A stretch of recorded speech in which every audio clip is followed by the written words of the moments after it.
I once believed that winning the lottery would change everything for us, that after years of hardship, my son and I would finally live in peace and share true happiness. I dreamed of warm family dinners, of seeing pride in his eyes, but instead, all I received was a look of disdain and words that cut deeper than any blade. "Hey, old sick man, why do you keep being such a burden on me?" In that moment, I was shattered. My eyes burned red, my mind went numb. I had given my youth, my sweat, and every last dollar to provide for him, to ensure he never lacked what I once lacked. And yet, in the end, he drove me out of the house, leaving me standing on the street with nothing but a worn-out shoebox scattered across the pavement. But what my son never realized was this: that winning lottery ticket, the $1 million prize, was registered in my name, tied to my social security number. In an instant, the one who thought himself a millionaire became penniless, and I, the man he cast aside as worthless, now held the power to change everything. From this moment on, he would learn the price of his cruelty. Before we continue, please support our team by subscribing to the channel, liking the video, and sharing your thoughts about this story in the comments below. Old sick man, you won't see a dime of my money. With that phrase, my own son threw me onto the sidewalk like yesterday's trash. He flung the door open and hurled 2 torn bags at my feet as if I were nothing. A shoebox burst open on the concrete, socks rolling out, picking up dust and grime. I bent down, hands trembling, to gather them, when the iron door slammed shut behind me with a deafening clang like a blade, severing the last fragile thread between father and son. Anthony leaned against the doorframe, crossing his legs in arrogant ease, a glass of whiskey dangling from his hand.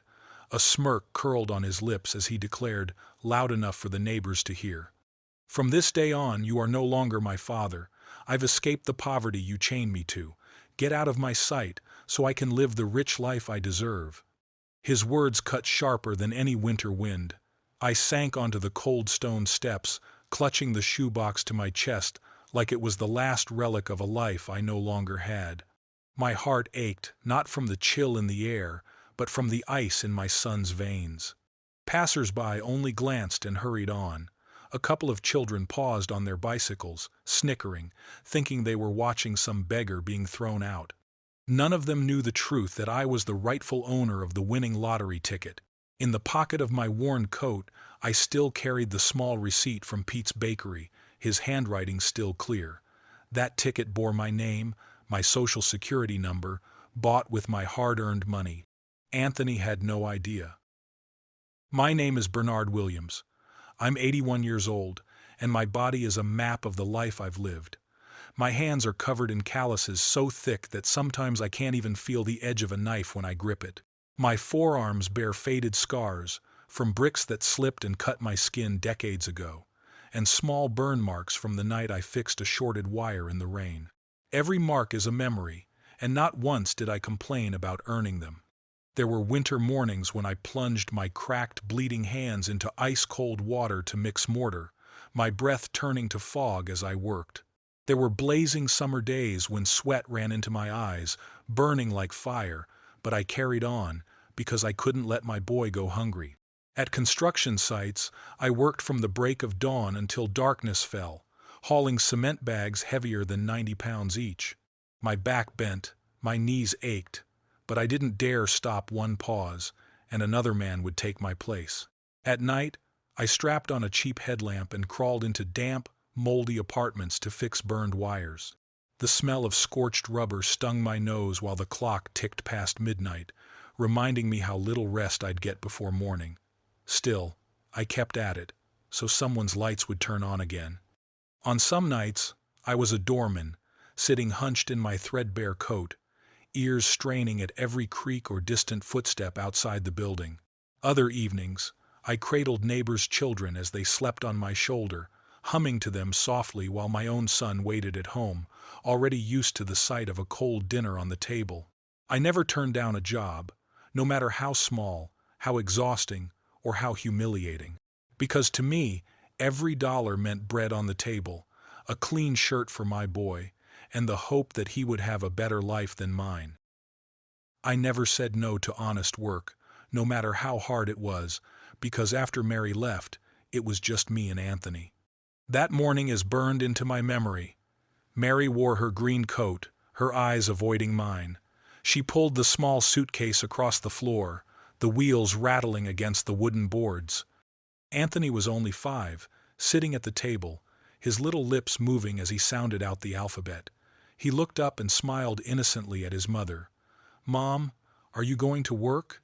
Mary turned her face away, lips pressed tight, and walked out without a word.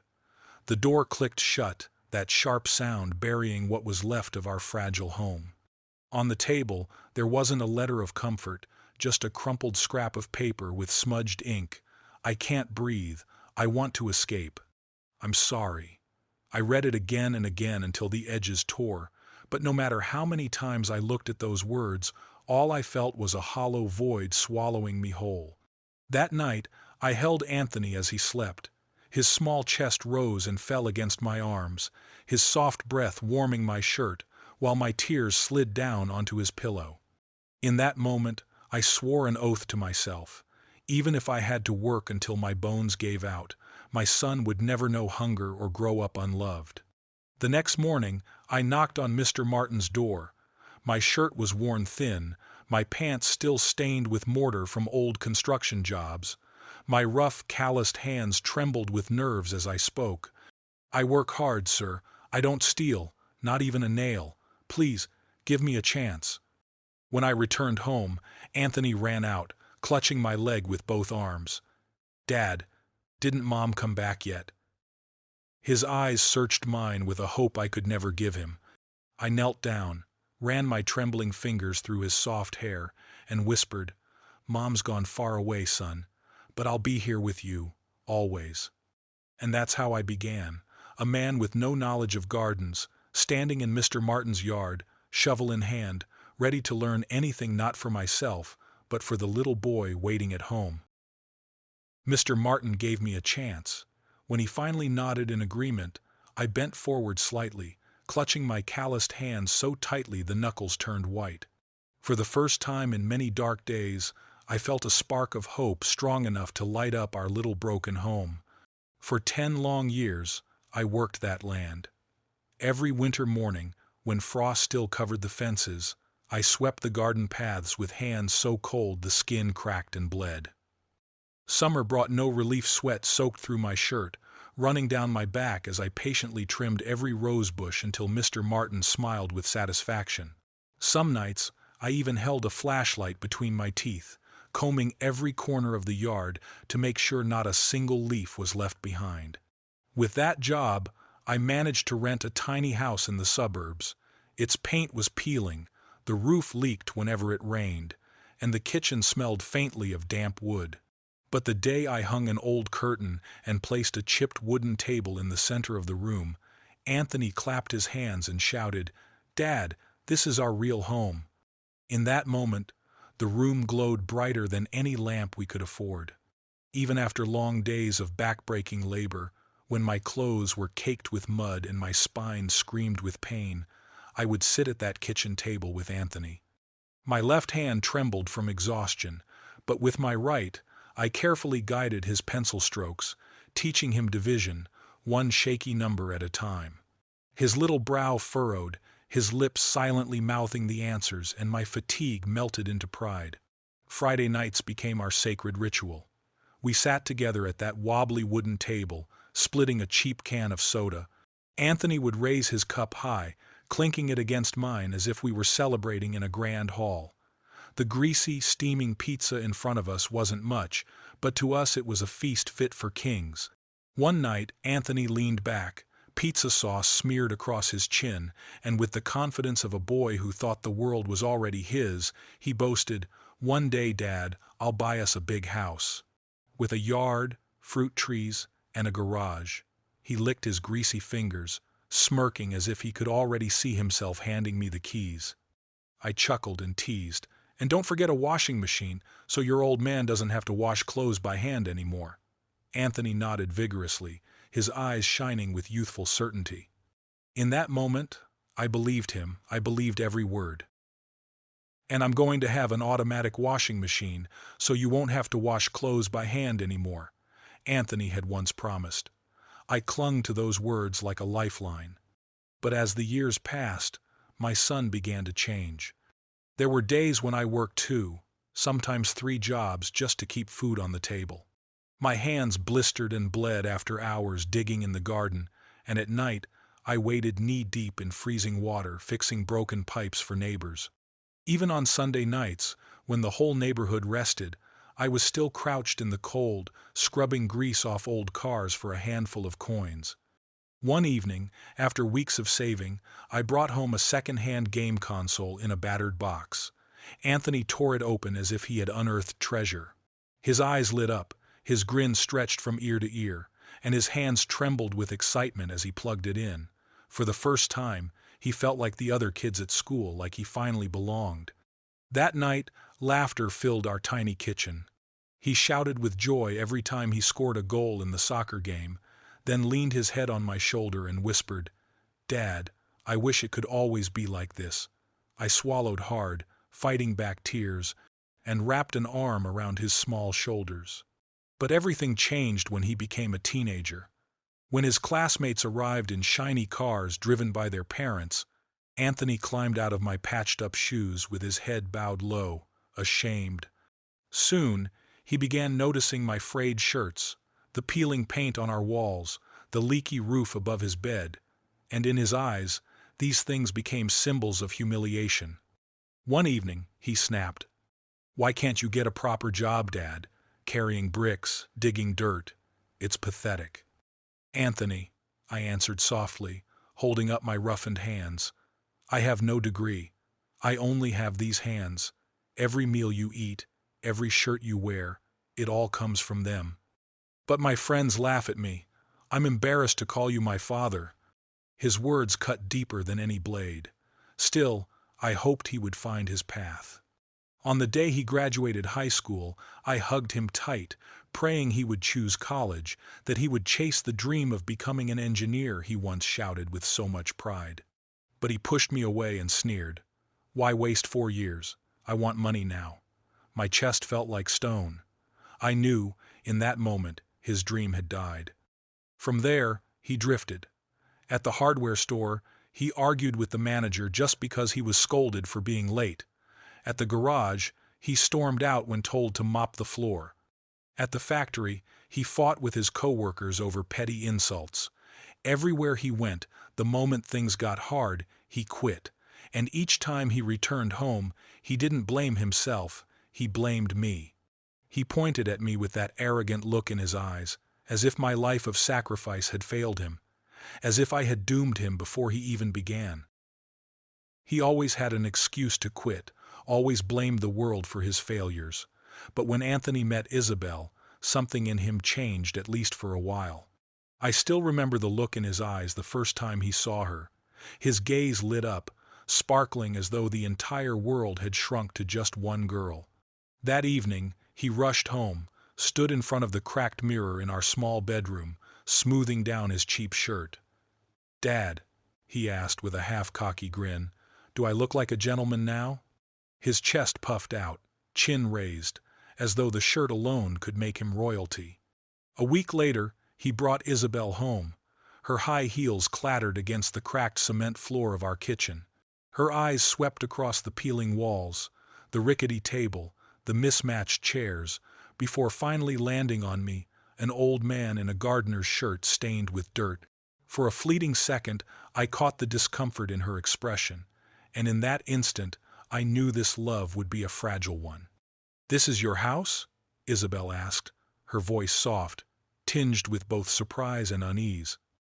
"Yes," Anthony replied quickly, forcing a smile. "But it's only temporary. I've got plans. Soon, I'll move us somewhere better, somewhere worthy of you." She offered a polite smile, but her eyes had already drawn a line between them, a distance too wide to cross. The day it ended, she placed a small photograph in Anthony's hands, one they had taken together at the park. Her voice was calm, almost cold. "We can't continue. You're kind, but we belong to different worlds." The words fell like a death sentence on his fragile pride. For an entire week, Anthony locked himself in his room. Empty bottles of cheap liquor rolled across the floor. At night, I heard him sobbing quietly, then screaming loud enough to rattle the windows. If we had a decent house, she wouldn't have left me. I would stand outside his door, hand on the knob, but I could never bring myself to enter. I knew my presence would only fuel his fury. One evening, I gathered the courage to speak. Anthony, if she left you because of a house, then it wasn't real love. The door flew open. His eyes were bloodshot, his face twisted with rage. And what do you know about love, Dad? You couldn't even keep Mom from leaving. Those words struck me harder than any blow. My chest tightened, and I clenched my scarred hands until my knuckles turned white. I wanted to shout, to defend myself, but all I could do was swallow the tears that burned in my throat. From then on, our relationship became increasingly strained. Every conversation we had ended with Anthony's accusations. If you were better, Dad, I wouldn't have to suffer like this. Each word felt like a stone hurled straight into my chest, piling up year after year until the weight became unbearable. One night, long after midnight, I heard the crunch of tires on the gravel outside. I peeked through the curtain and saw Anthony step out of a sleek black car, carrying a bulging leather bag. He swaggered into the house, tossed an expensive designer jacket onto the couch, and fanned out a thick stack of bills still crisp with the scent of fresh ink. His voice dripped with pride. Dad, we're never going to be poor again. From now on, things are different. His eyes gleamed with ambition, but behind the shine, I caught a glimpse of danger. Where did this money come from, Anthony? What are you doing to get all this? I pressed him, again and again. Each time, he dismissed me with a cold shrug. You wouldn't understand. Those 4 words were a wall slammed between us, keeping me locked outside my own son's life. The day the police raided his crew, Anthony stumbled home. The car was gone. The designer clothes pawned. His shoulders sagged, his eyes ringed with exhaustion. He looked like a soldier defeated in battle, knocking weakly at the door as if begging for shelter. But it didn't stop there. Soon came the women fleeting loves that burned bright and shallow. Camille clicked across my floor in stiletto heels, her perfume choking the air. Sophie's bracelets jingled like coins every time she raised her hand.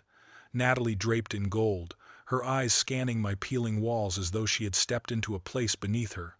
Each time I set the table, they looked at me as though I were nothing more than a nameless servant. And Anthony, my own son, laughed along with them, enjoying the attention. One evening, Natalie's voice cut through like glass. Does your dad ever go out? He just sits here all day, doesn't he? Anthony leaned back, one arm draped across the chair, smirking. He doesn't know anything except how to wash clothes and watch television. His words weren't sharp, but they carried the same sting as betrayal. He said them casually, like I was some broken appliance collecting dust in the corner. I turned away quickly, hiding the redness in my eyes. The pain wasn't just from being belittled, it was from realizing that the son I had raised with sweat and sacrifice now saw me as nothing more than a burden, invisible in the very home I had built for him. Have you ever been through a similar situation? When Anthony dragged his battered suitcase back into the house, clothes and papers spilled across the hallway like debris from a storm. To me, he didn't look like a 40-year-old man. He looked like a child who had refused to grow up, still waiting for the world to hand him everything on a silver platter. Just temporary, Dad. Only for a little while, he repeated, like a broken record. But temporary stretched into 4 long years. 4 years of me picking up his shirts tossed carelessly over the chair, cooking meals only to hear his complaints, and listening to his sighs of disappointment when yet another girlfriend walked through the door and sneered at our modest home. One evening, he flung his phone onto the table, his face twisted in disdain. This house drags me down, Dad. Living here makes me feel like a failure, and it's because of you. You never had a rich man's mindset. I looked at him steadily. Anthony, we're poor. Pretending to be rich won't make us rich. But he didn't listen. Each night, he sat cross-legged on his bed, eyes shining with delusion as he painted grand visions. I'll own the penthouse of the tallest glass tower in the city. I'll drive a silver sports car. I'll dine at the most expensive restaurants every single night. Yet the mornings told another story. He lay sprawled across the couch, skipping work, waiting for me to put lunch on the table as if the world owed him everything. Scattered across the floor were his so-called wealth journals. Each one began with ambitious titles like Startup Project or Millionaire Plan, but by the second week, the pages were empty. Every failure ended the same way, with him pointing a finger at me. If you had been a better father, I'd be someone by now.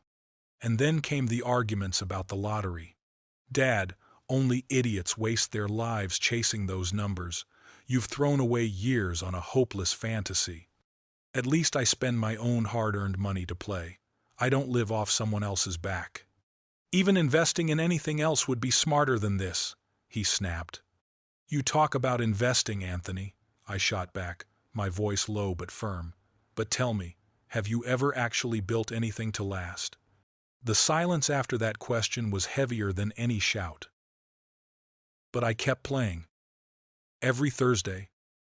Like clockwork. I would sit in Pete's bakery, the air thick with the smell of flour and burnt coffee. The chalkboard behind the counter carried the fresh lottery numbers, written in hurried white lines. Each time I scribbled down my usual sequence, I wasn't just gambling, I was holding on to memories.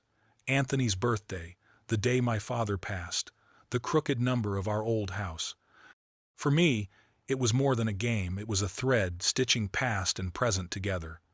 Sometimes I took Anthony along. He would drum his fingers impatiently on the counter, smirking at me.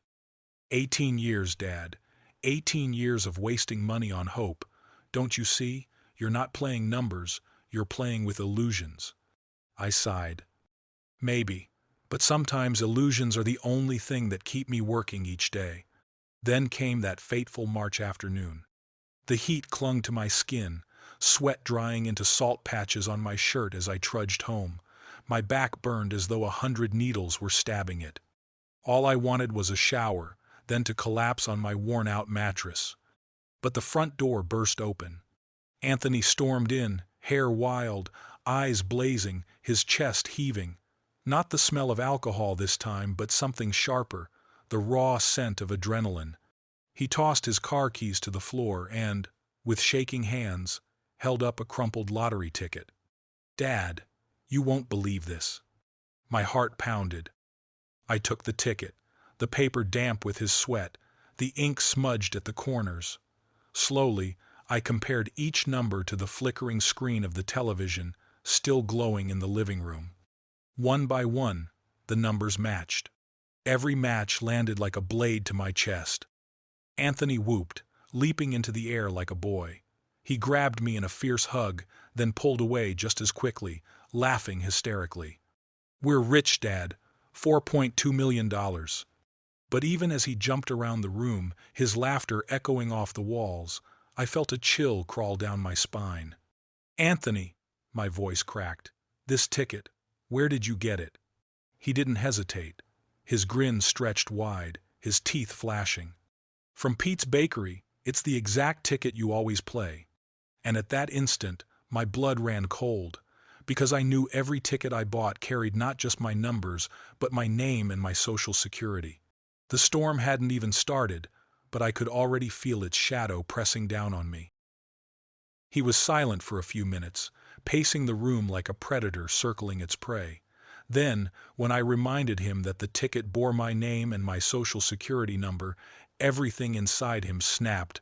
In that instant, Anthony's eyes twitched, as though sparks had been lit behind them. His lips trembled, curling back into a distorted grin that quickly collapsed into rage. His whole face twisted, not with disappointment, but with a fury so raw it felt like I had just stolen his future with my words. He slammed his palm onto the table, the glass of water rattling, clinking against the wood. His voice came out low at first, then surged like a beast backed into a corner. That money is mine! I saw it first. I screamed for joy. And you? He jabbed a finger at me. his hand shaking with adrenaline. "You were just standing there, like an outsider." Those words struck harder than any blow. It was as though his hand had slapped me across the face. My heart clenched tight. In that moment, I remembered every frozen dawn when I stood shivering on scaffolding, fingers stiff from the cold, still working just to put food on his plate. Every hardened callus on my hands was proof of the love I had for him. And now, that love was being paid back with contempt.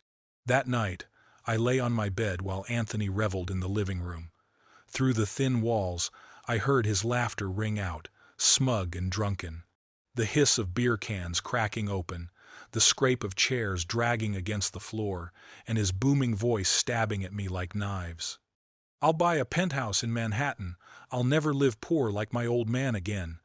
I pulled the blanket over my face, but it couldn't stop the tears.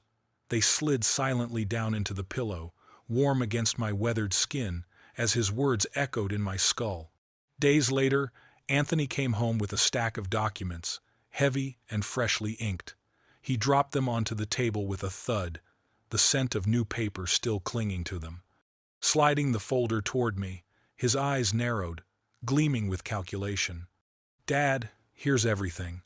I already spoke with the bank director.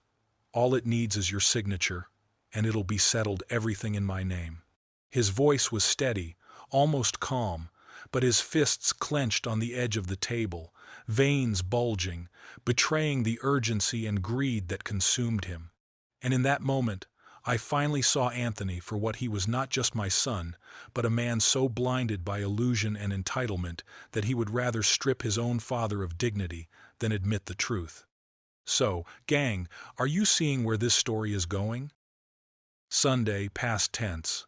We barely talked. Anthony spent the whole day in the living room, phone glued to his ear, pen tapping rhythmically against the table like some busy investor.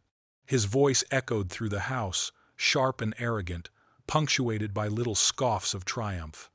"Once the money's in my account, everything changes," he bragged. I stood at the sink, washing dishes. The running water drowned nothing out. Every word of his pierced through, each syllable pressing down on my chest until my breath grew heavy. By the next morning, Anthony dressed as though he were walking into a boardroom. He checked the mirror 10 times, tugging at his collar, smoothing his gel-slicked hair, drowning himself in cologne.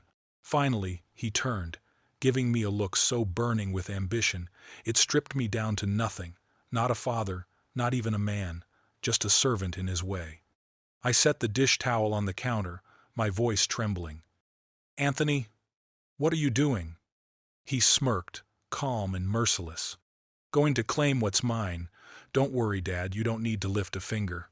At 9 a.m., he left. By 3 the afternoon, the front door burst open. His footsteps thudded across the wooden floor, cheerful and unashamed, carrying the pungent blend of cologne and freshly printed bank papers. In his hand was a thick envelope of documents, his face split by a smile so triumphant it sliced my heart in two. He laid the papers on the table, his tone casual, dismissive. "I took care of everything. The winnings are in my account now. Don't worry, I set aside something for you. $500. Every month. Done deal." I laughed. Not the laugh of a happy man, but a dry, broken sound that scraped my throat raw. $500? Anthony, I gave my life to raising you. Every drop of sweat, every bone I broke, every sleepless night. And you steal the fruit of it all? Then toss me a few scraps, as though I'm a beggar at your door? Anthony leaned back, arms crossed, shrugging with cruel indifference. "It's better than nothing." My chest tightened. I could barely breathe. He leaned forward, closing the distance, the stench of cologne sharp in my nose. His voice dropped low, deliberate, each word honed like the edge of a blade. "You're old, Dad. Nobody's going to believe you. I'm the future. You're just the past, and the past knows when to stay silent." Tuesday, Wednesday, Thursday, the days blurred. I was still asleep when I felt someone shake my shoulder hard. I jerked awake. The air was heavy with the pungent scent of expensive cologne, an intruder in this poor man's house.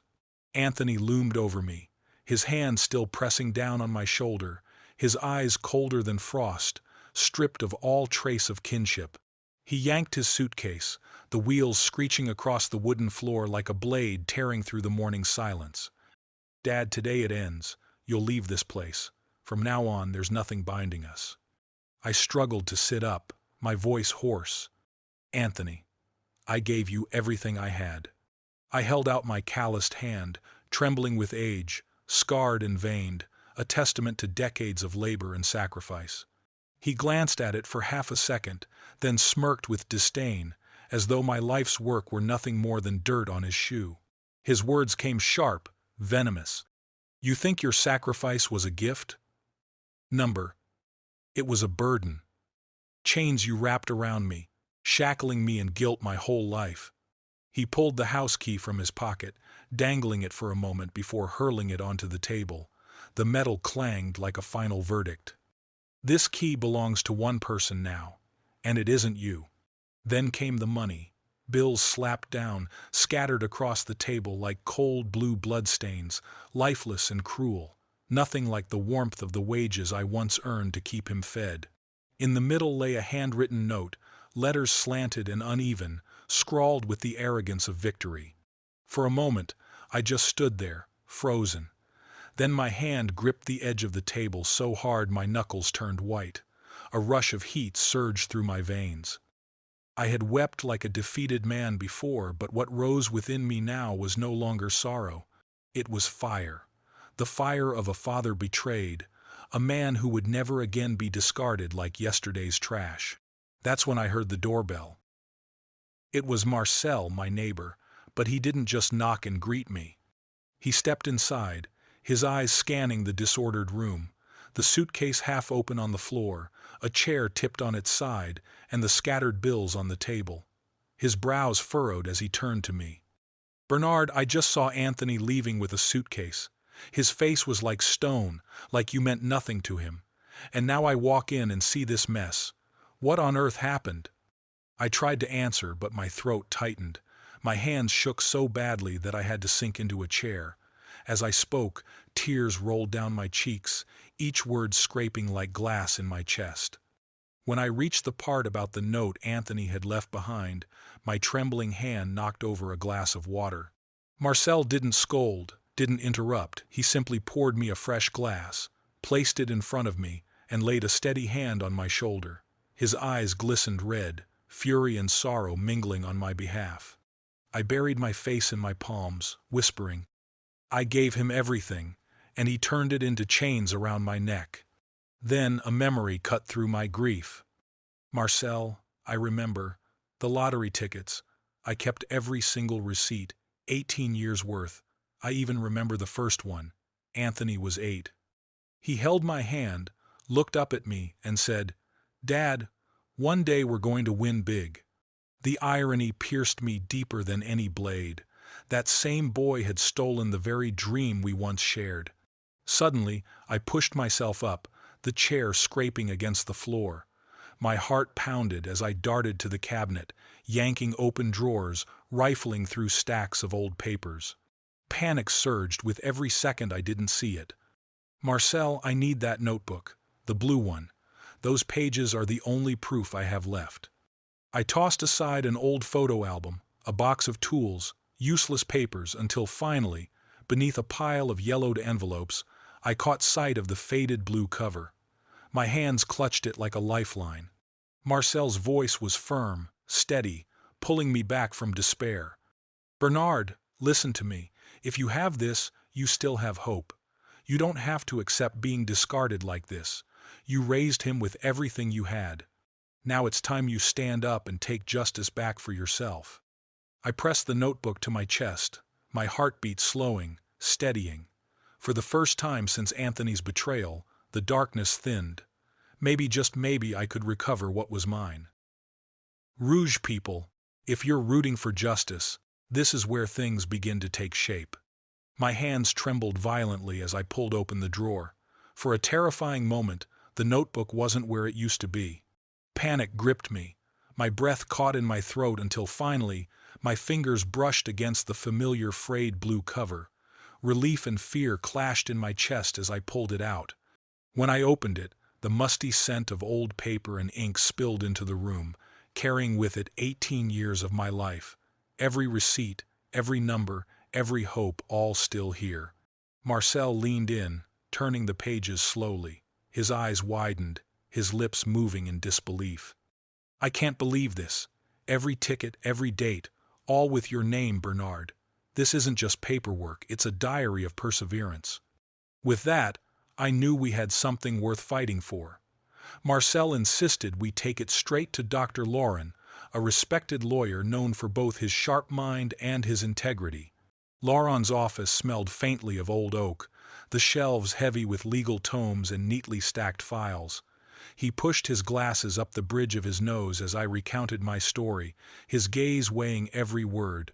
It felt less like speaking to a lawyer, and more like standing before a judge already measuring the scales of justice. When he reached the final page of the notebook, he closed it gently, looked me in the eye, and said with certainty, "Mr. Bernard, with this evidence, even an army of lawyers will struggle to deny you. This notebook is the backbone of your case." That wasn't all. We needed witnesses. Marcel helped gather them: neighbors, shopkeepers, anyone who had seen me buying those tickets year after year. Old Mr. Pete, the bakery owner, even brought out an aged sales ledger. Page after page, the words "lottery ticket," "Bernard," were scribbled down across the years.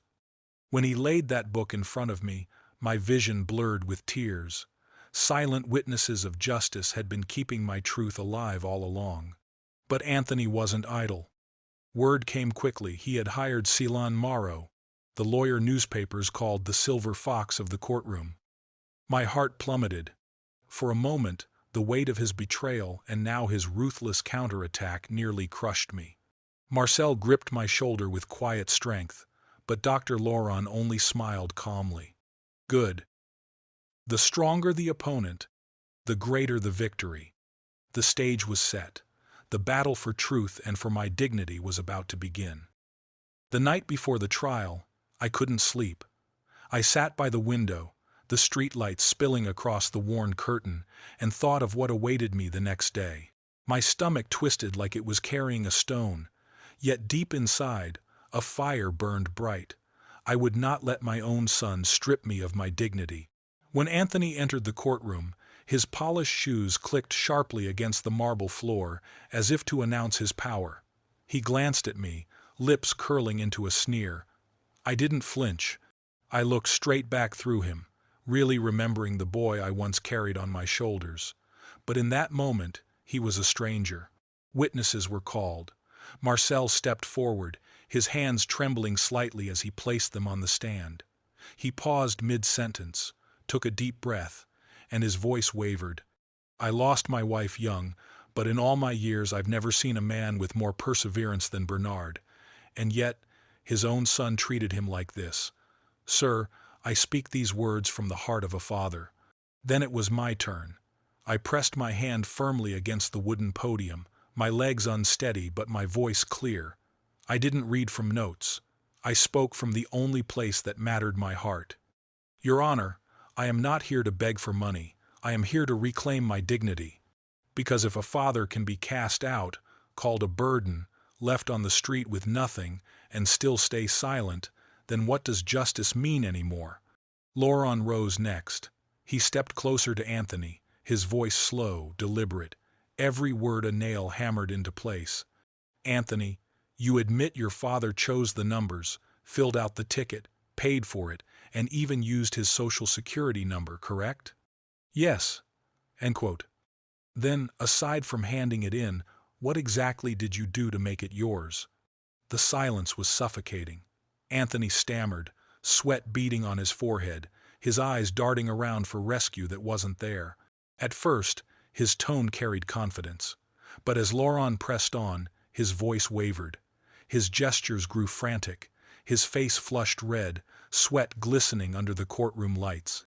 The confident businessman mask cracked, revealing only a selfish man cornered by truth.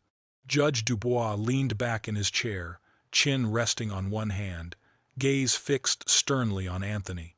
He tapped the gavel lightly, not to interrupt, but as a sharp reminder. "Remember, this is a court of law, not a bargaining table." Anthony faltered, mouth opening but no words forming. For the first time in years, my son was left without an answer. The hearing lasted 4 hours. The courtroom was so silent I could hear the ticking of the clock, each second carving into my nerves like a blade.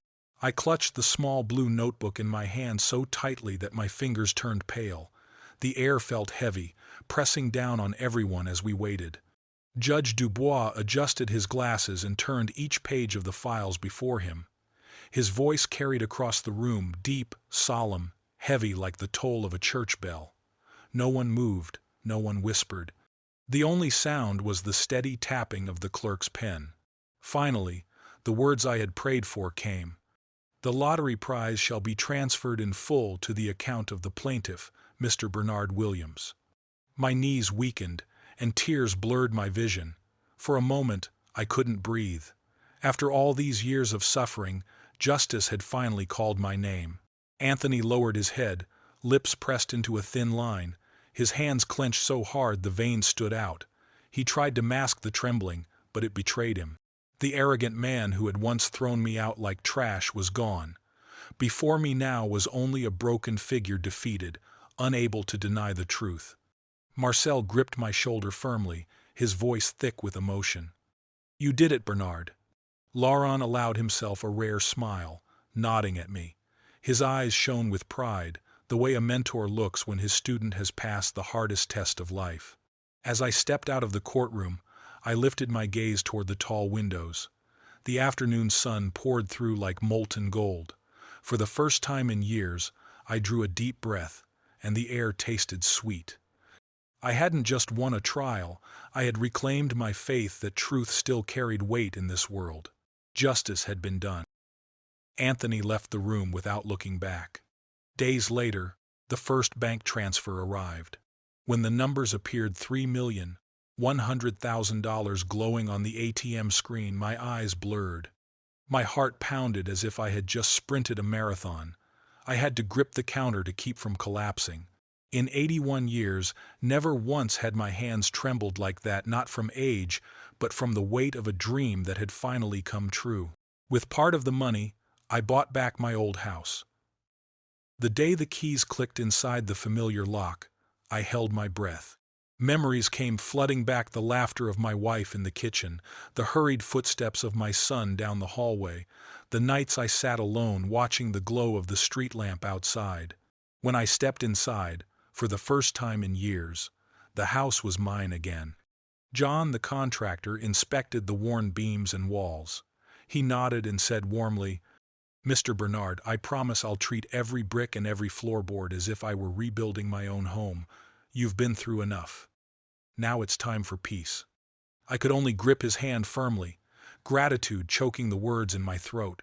When the renovation was complete, I opened the door to the scent of fresh paint and sunlight pouring through the widened windows. The cold emptiness that once haunted the place was gone. This wasn't just a house repaired, it was my life rebuilt from the foundation up. In the garden, I placed pots of herbs along the porch, sowed seeds of tomatoes and mint, and tended them with care. Each morning, I sat on the bench beneath the jabuticaba tree, watching light filter through its leaves. That little garden was more than soil and flowers, it was living proof that a man could be reborn, no matter his age. Now, every corner of the house whispered dignity, peace, and renewal, my small private paradise. And I realized, victory was never about the money in my account, but about the courage to rise, reclaim my dignity, and finally live each day as myself, free, serene, whole.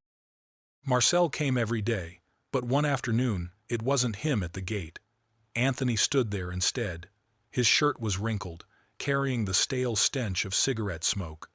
The heels of his shoes were worn down, and his hands trembled as they clutched the iron bars of the gate, a pitiful shadow of the well-groomed man in a tailored suit I had once faced in court. I studied him carefully. Those hands once used to hold contracts and sign deals were now calloused, scarred with oil stains, like the hands of a mechanic. Life had stripped him of the pride he once flaunted. He entered the yard hesitantly. The wind stirred the trees, leaves rustling in uneasy rhythm. From a distance, the church bell tolled, a somber reminder of a justice greater than any court. "Dad," he whispered, his voice quivering, eyes darting away from mine. "I want to apologize." I heard the tremor in his voice, yet his eyes refused to meet mine. A question burned inside me. Was this true repentance, or merely another way to find a path back into my life? He confessed, his words spilling like a dam broken. "I wasted it all. I dove into lavish parties, bought sports cars when I couldn't even pay rent, threw thousands at casinos like my pockets were bottomless. I thought I was untouchable, but in 6 months, everything was gone, nothing left but debts and emptiness." I crossed my arms over my chest, sitting upright on the wooden bench, keeping the distance between us. Once, I had begged for his love. Today, I chose to preserve my dignity. "Anthony," I said quietly, "forgiveness is not forgetting. I forgive so my own heart can rest, but that does not mean I'll give you another chance to wound me." He lowered his head, tears tracing lines down his face. Finally, he sank to his knees on the brick path, shoulders trembling. The sight froze me. For years, I had dreamed of my son's return, but not like this. Not in the posture of a broken man, but standing tall, with respect for himself and for his father. He whispered, "Bless me, Dad, please." I didn't raise my hand in the sign of the cross. Instead, I placed my trembling hand on his shoulder. "The blessing of a father," I told him softly, "isn't in words, Anthony. It lies in the road you choose from this moment forward." And as I looked at him, I felt the weight in my chest ease, not from longing, but from compassion. Anthony left with his head down. I placed my frail but steady hand on his shoulder before he turned away. His breath was shaky, his eyes red, too ashamed to meet mine. In that brief moment, I felt the rhythm of his heart racing, burdened with regret, yet still carrying a faint glimmer of hope. "May the Lord bless you, my son," I whispered, though my blessing carried more weight in the choices he would make than in the words themselves. As his footsteps faded down the street, blending with the whistle of the wind through the trees, I remained in the yard, listening. I sat down on the old wooden bench, closed my eyes, and let out a breath I hadn't realized I was holding.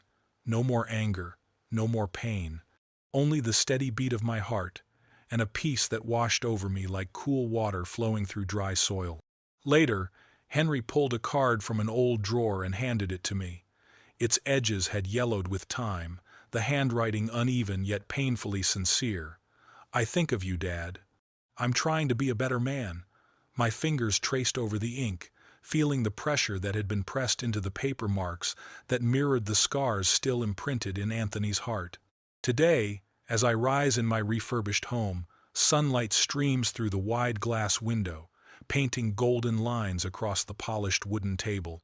I brew a cup of coffee, the rich aroma filling the air, and I realize happiness can be as simple as sitting in your own kitchen, sipping quietly, without anyone making you feel small. When I step onto the street, children wave and greet me. "Good morning, Mr. Bernard." Neighbors nod with genuine smiles.